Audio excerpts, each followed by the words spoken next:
Good morning, student. Today is 10th of April and we were on the topic of transportation of water.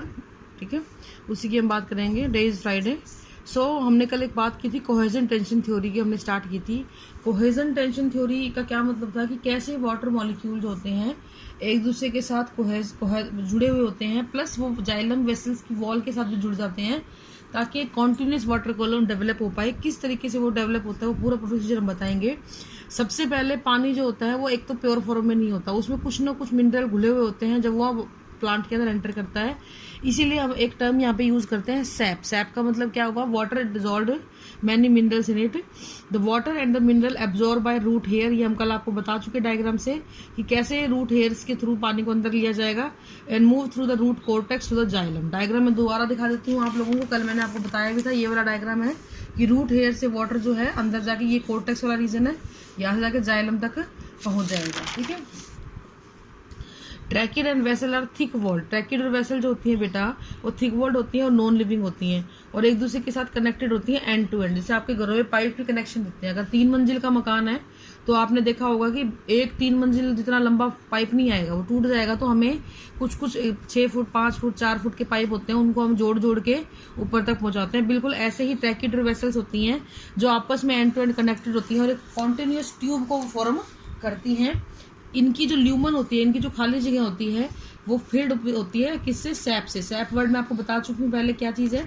This sap move upward from one tracheid to the another. एक tracheid से दूसरी में ये move करेगा क्योंकि tracheid के just साथ में वेसल भी होती है तो ये उसके अंदर भी एंटर करके उसके साथ साथ चलता रहता है. The xylem from root is connected up to xylem of petiole and vein of leave. और जाइलम की जो कनेक्शन है वो रूट से स्टार्ट होके पत्तियों की जो लीफ, जैसे आपकी ये लीफ है,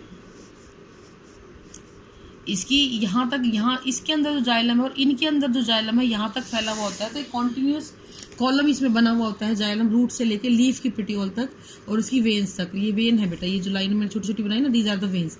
the water filled inside the xylem capillaries form a continuous column. Xylem की जो कैपिलरीज है इनके अंदर जो पानी प्रेजेंट है वो कॉन्टिन्यूस कॉलम बनाता है जिसको आप तोड़ नहीं सकते हो.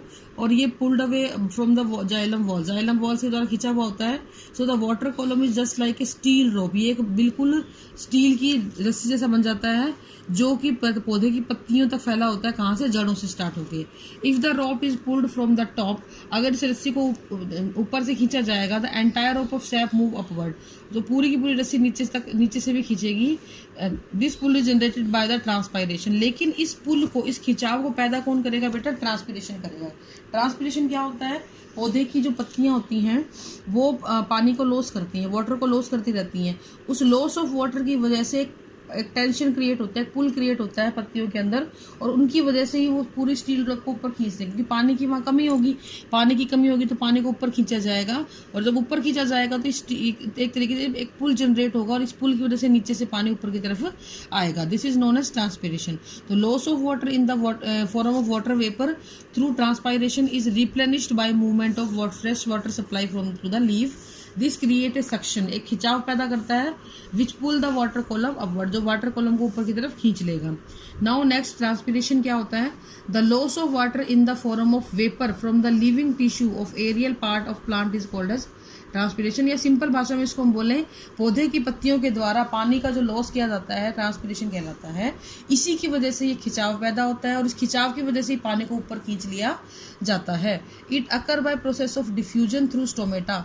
अब बात आती है कि पानी निकलता कहाँ से है? पौधे की पत्तियों के ऊपर स्टोमेटा होते हैं जिनमें से ये निकलता है और ज्यादातर जो स्टोमेटा होते हैं they are present on the lower surface of the leaf. Leaf की नीचे की सरफेस पे प्रेजेंट होते हैं.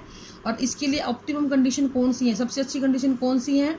Under high pressure, high temperature, लो ह्यूमिडिटी. टेम्परेचर ज्यादा हो, ह्यूमिडिटी कम हो, ड्राई कंडीशन हो, उसमें पत्तियां बहुत अच्छे से ट्रांसपिरेशन करती हैं और ये इतना पानी निकाल देती हैं 1 घंटे में, अपने वजन के बराबर का पानी इसमें से निकाल देती हैं ट्रांसपिरेशन के थ्रू. जितना ज्यादा ट्रांसपिरेशन होगा पानी उतना जल्दी जल्दी ऊपर की तरफ खींचा जाएगा. ठीक है. This is the transpiration of water and mineral. Now the next topic, transpiration of food and transportation of food and other substances. अब अदर सब्सटेंसेज में यहाँ पे क्या आते हैं बेटा? अदर सब्सटेंसेज में आते हैं आपके ग्रोथ हार्मोन, ठीक है। तो जितने भी हॉर्मोन्स बनते हैं वो फूड आपको पता है लीफ में बनता है। हॉर्मोन्स कहाँ बनेंगे? हॉर्मोन्स बनेंगे बेटा रूट और शूट टिप के ऊपर। इनको सबको ट्रांसपोर्ट करना का काम कौन करेगा? फ्लोएम करेगा। Carbohydrate and other metabolites occur in the leaf.